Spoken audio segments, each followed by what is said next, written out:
Hi everyone, welcome back to my channel. Today I'm doing a video all about hints, tips, hacks, all those kind of things for new mums. If you're new around here and just stumbled across my video, you may be expecting or are a new mum.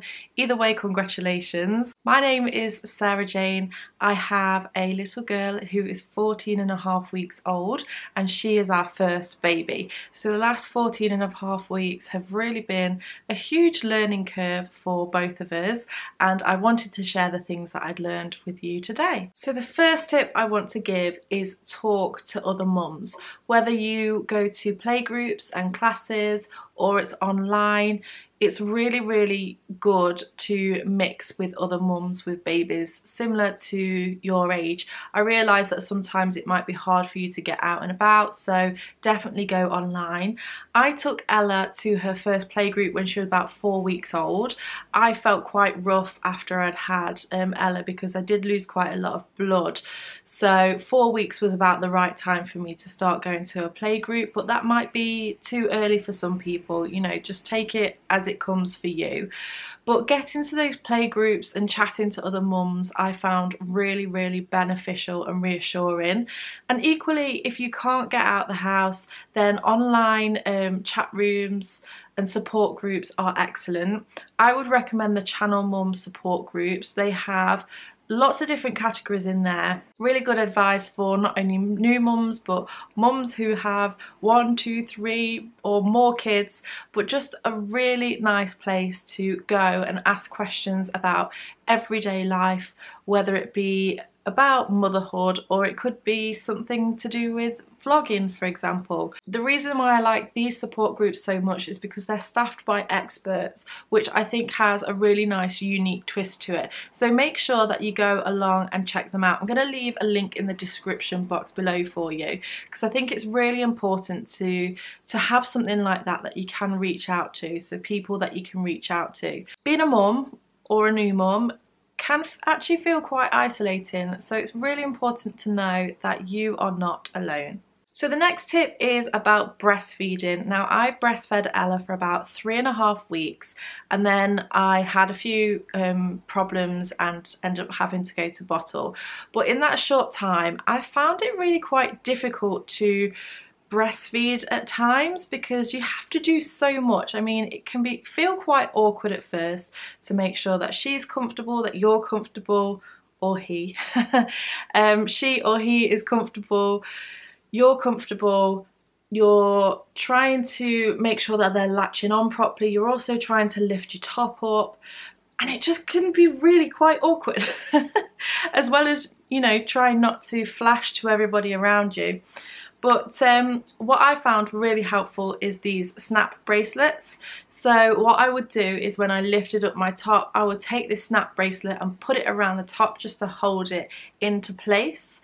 And then after I took it off, I would put it onto the wrist of which side I needed to breastfeed from next, because let's face it, in those early days when your baby is so young and you're sleep deprived, it's easy to forget which breast you used. So I found that a really good idea, and you can get these super cheap on Amazon. I shall leave a link in the description box below. Then after I moved on to formula for Ella, I found these formula caddies super helpful. I had never seen them before until I saw a few mums using them at the playgroup and things, and I thought I've got to get myself one of those. So I actually got mine from Asda, but you can get them off Amazon as well, and they're just really handy to put your formula in. You can put the right amount of scoops that you need.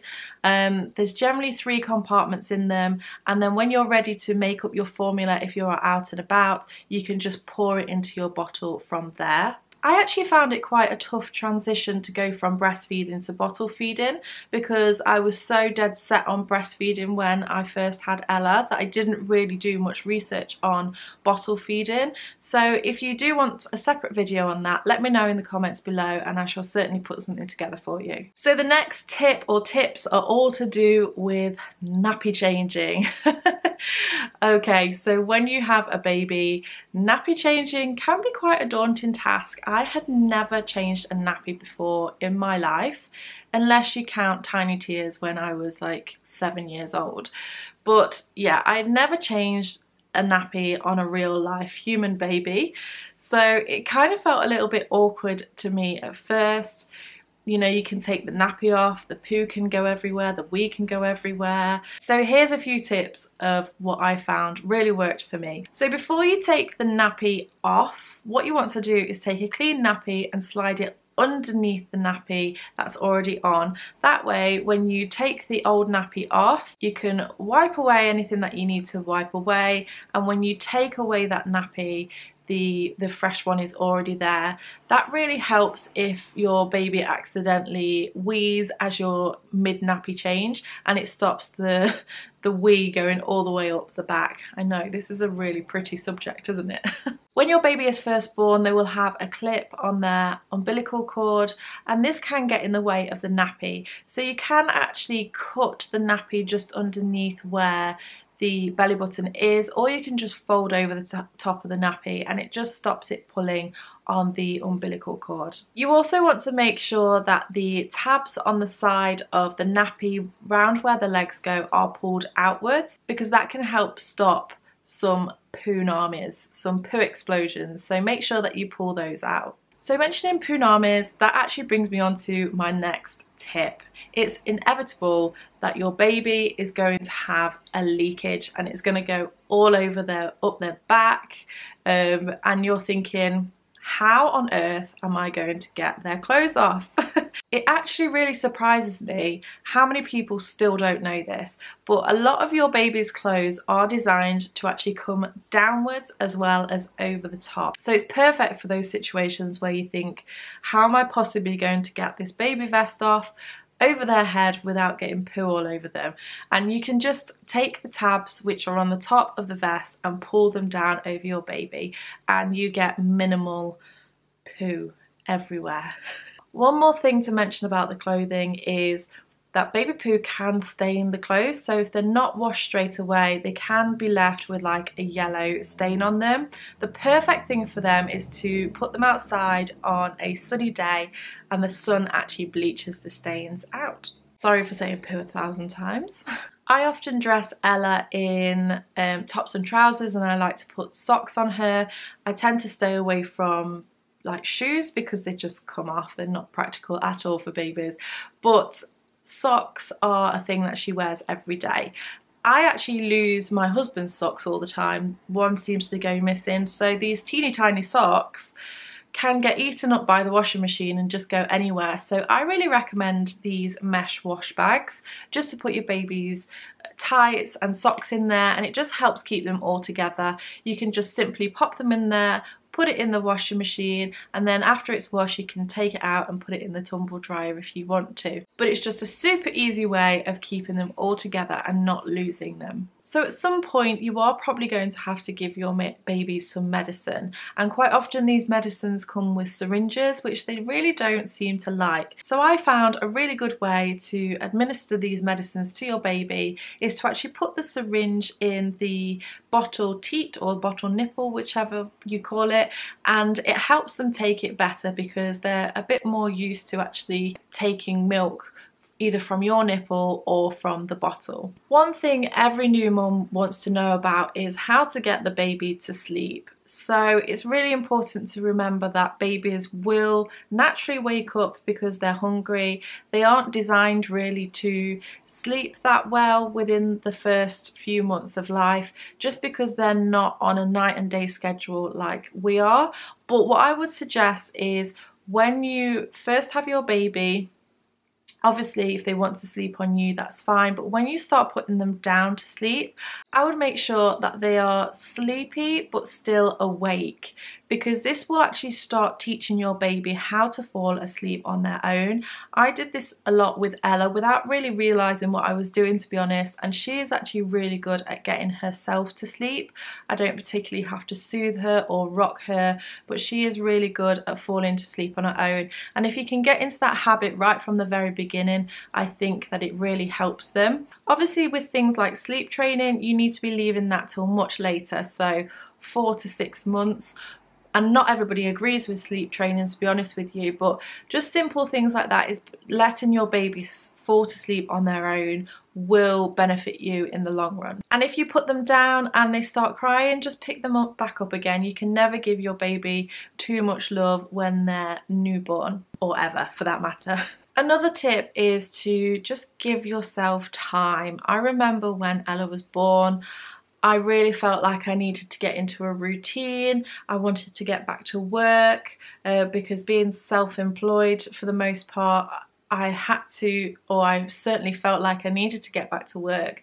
But I would say 3 months is a really good period of time to just say to yourself, look, just relax and just let your whole world be about you and this baby and your husband or your partner, obviously. Giving yourself time to get back to normality. Your life is never going to be like it was before.